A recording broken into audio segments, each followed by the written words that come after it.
राज्यात नगरपालिका आणि नगरपंचायतींसाठीच्या निवडणुकीच्या प्रचाराला वेग आलाय। दिग्गज नेते प्रचारात सहभागी झाले आहेत। मुख्यमंत्री देवेंद्र फडणवीस यांनी नाशिकमध्ये त्र्यंबकनगर परिषदेच्या नगराध्यक्षपदाचे भाजपाचे उमेदवार कैलास घोले आणि सर्व नगरसेवक पदाचे उमेदवार यांच्या प्रचारार्थ त्र्यंबकेश्वर इथे जाहीर सभा घेतली।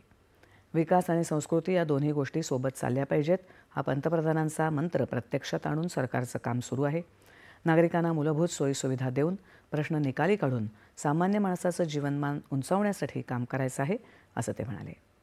नंदुरबार जिल्ह्यातील शहादा, नंदुरबार, नवापूर आणि तळोदा नगरपालिका निवडणुकीतील भाजपा उमेदवारांच्या प्रचारार्थ मुख्यमंत्री देवेंद्र फडणवीस यांची शहादा इथे प्रचार सभा झाली।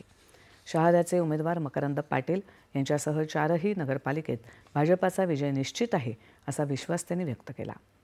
धुळे जिल्ह्यातील 4 स्थानिक स्वराज्य संस्थांच्या निवडणुकांपैकी महत्त्वाची मानली जाणारी आणि स्थापनेनंतर पहिल्यांदाच होत असलेल्या पिंपळनेर नगरपरिषद निवडणुकीनिमित्त उपमुख्यमंत्री एकनाथ शिंदे यांनी पिंपळनेर इथे जाहीर सभा घेतली।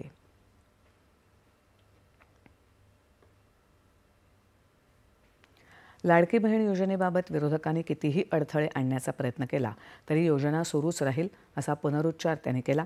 सामान्य शेतकरी म्हणून राज्याच्या मुख्यमंत्री पदापर्यंत मजल मारल्यामुळे काहींना अपचन झाल्याची टीका शिंदे यांनी नाव न घेता विरोधकांवर केली। महाराष्ट्राच्या